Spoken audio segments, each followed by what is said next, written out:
Pada zaman dahulu kala, hiduplah seorang pemuda.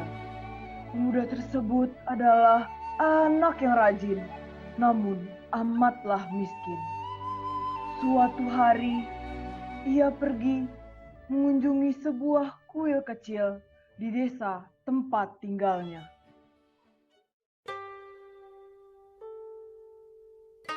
Wahai dewa, tolong jadikan hamba-Mu ini kaya raya. Seketika itu pula terdengar sebuah suara dari suatu tempat. Wahai pemuda, akan kujadikan kau kaya raya. Saat kau meninggalkan kuil ini, kau akan terjatuh dan terguling. Bawalah benda pertama yang kau raih saat kau terjatuh dan berjalanlah ke arah barat. Terima kasih banyak, dewa.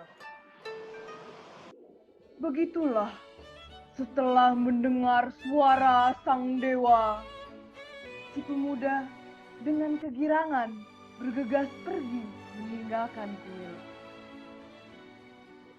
Pada saat itulah, bruk, ia terjatuh dan terguling. Aduh.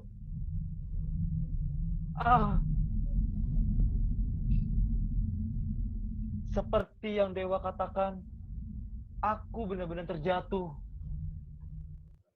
Ketika si pemuda mencoba untuk bangkit, ia melihat tangan kanannya telah tergenggam sebatang jerami.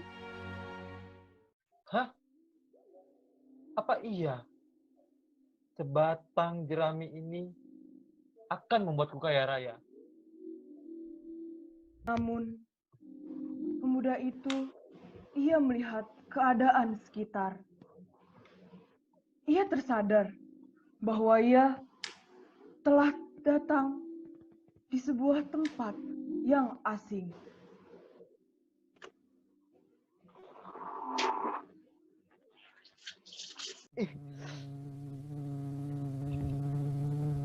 Kenapa si lalat ini selalu mengikutiku? Hap. Baiklah. Sekarang jerami dan lalat ini adalah teman seperjalananku.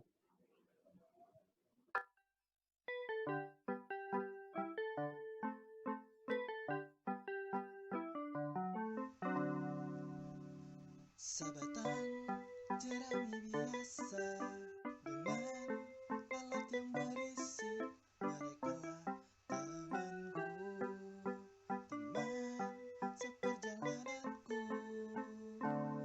Tak apa, bukan punya teman seperjalanan. Oh oh oh, merekalah temanku. Oh oh oh, teman seperjalananku.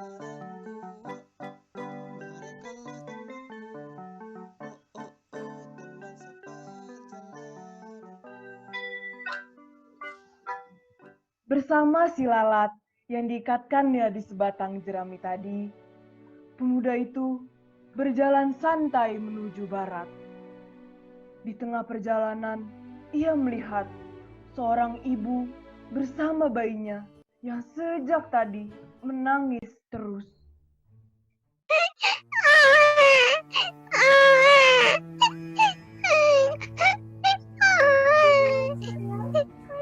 Jangan menangis ya, Cu. Udah. Ketika si pemuda melewati ibu dan bayi itu, tiba-tiba si bayi berhenti menangis dan mulai tertawa.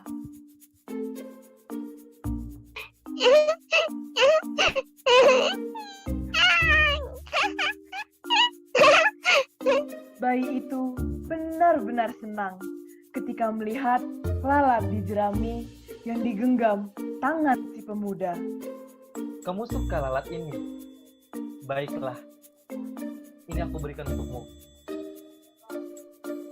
Terima kasih. Terima kasih.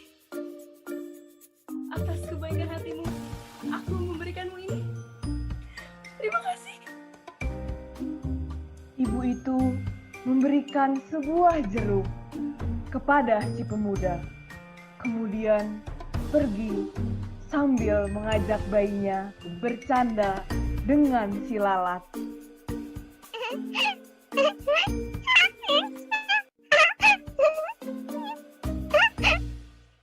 Jerami yang kupungut dan lalat yang berisik tadi kini menjadi sebuah jeruk. Jerami biasa yang menjadi jeruk, jeruk yang terlihat enak sekali, dan inilah keberuntungan, dan inilah kebahagiaan.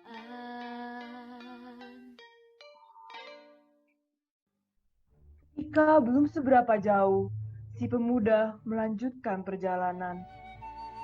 Ia melihat seorang gadis yang cantik bersama dengan kakek pengasuhnya yang tengah beristirahat di bawah pohon.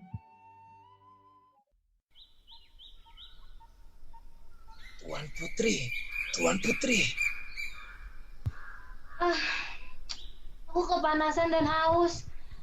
Kakek, tidak bisakah kamu memberikanku air?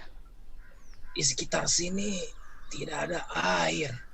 Mungkin kalau kita berjalan sedikit lagi ke sana, mungkin di sana ada kedai minuman. Aku begitu kehausan. Aku sudah tidak sanggup untuk berjalan lagi.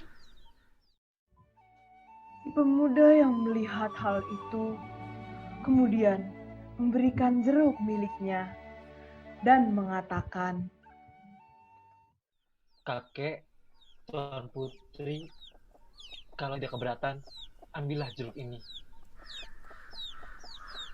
Wah.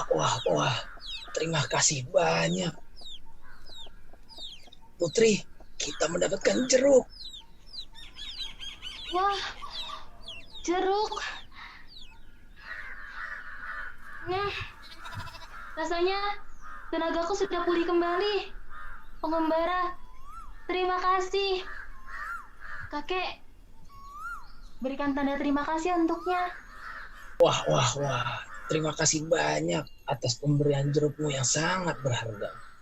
Sebagai tanda terima kasih dari kami, ini kain sutra untukmu. Baik, Kek. Terima kasih. Jeruk nikmat yang menjadi kain sutra yang indah sekali, dan inilah keberuntungan, dan inilah kebahagiaan. si pemuda tengah memikirkan kain sutra yang ia terima. Cuma sebatang jerami ini saja. Sekarang sudah menjadi sehelai sutra yang sangat mahal. Betul-betul sekali ucapan dewa itu. Ketika sedang memikirkan itu, si pemuda melihat seekor kuda yang tersungkur jatuh.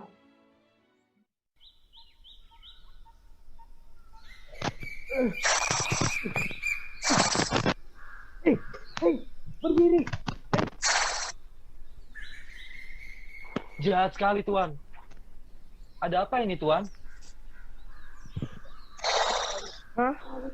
Kuda ini baru berjalan 3 hari 3 malam saja sudah kelelahan. Lihat tuh, tidak mau bergerak sedikit pun. Sedikit kali. Berjalan 3 hari 3 malam. Kasihan sekali kamu. Kasihan katamu. Kalau begitu, kau biarkan saja kuda ini. Saya tidak punya uang untuk membeli kuda ini.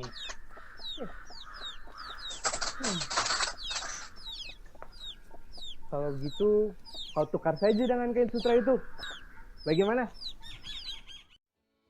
Kuda itu kelihatannya sudah sekarat.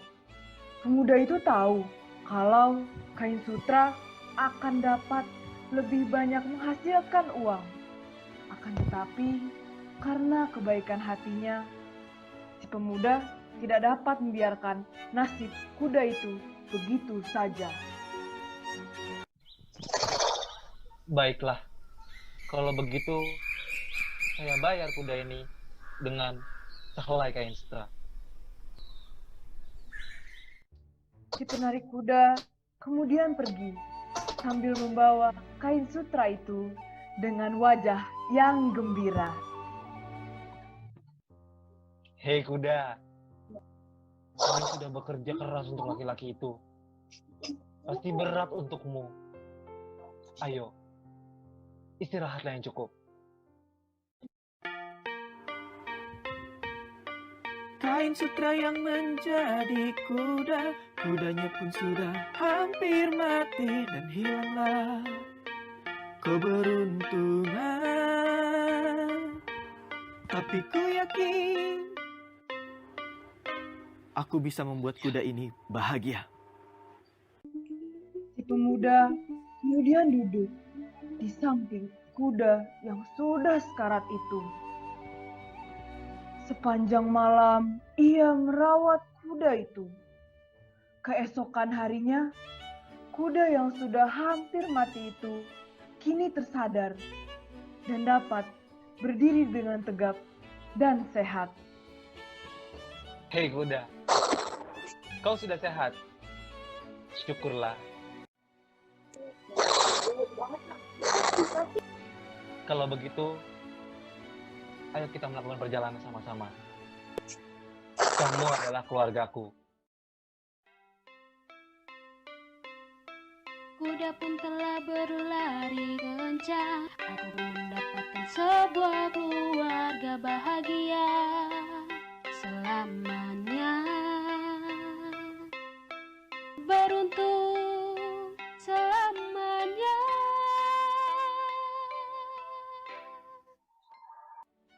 Tak berapa lama kemudian, sampailah mereka di sebuah kota besar. Ketika si pemuda sedang memberikan kudanya minum, datanglah seorang pelayan dari sebuah rumah besar.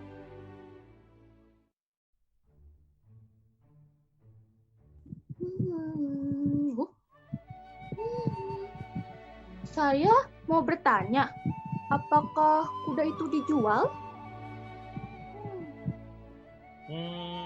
Tidak. Saya tidak menjualnya. Majikan saya tadi melihat kuda Anda. Beliau bilang kuda itu kuda yang sangat bagus. Kalau begitu, silahkan bicarakan dengan beliau saja di dalam ya. Si pemuda memasuki rumah besar itu dan berjalan menuju ruang sang tuan rumah. Sang tuan rumah pun menyambut pemuda itu dengan senyum di wajahnya.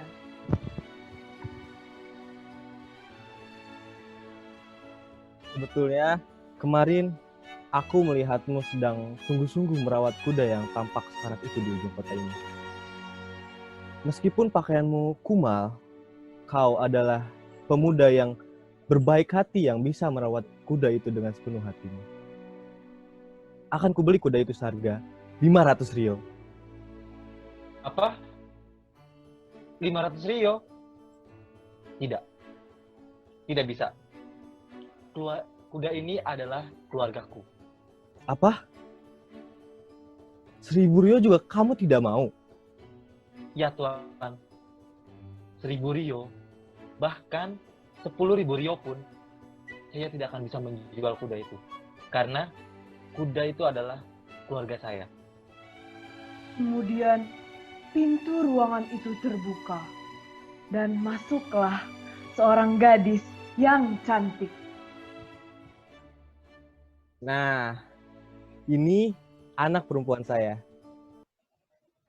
Oh, bukankah Anda? Putriku, ada apa? Ayah Anda? Orang ini yang menolongku saat aku hampir pingsan karena kehausan kemarin. Oh, begitu ya. Jadi, kaukah pemuda yang berbaik hati yang telah diceritakan oleh putriku. Baiklah, wahai anak muda, pemuda yang berhati mulia, akan aku nikahkan kau dengan putriku. Inilah kisah seorang pemuda yang berawal dari sebatang jerami. Kini ia menjadi kaya raya karena kebaikan hatinya. Sejak saat itulah ia dipanggil dengan sebutan Warasibe Choja atau Sang Jutawan Jerami.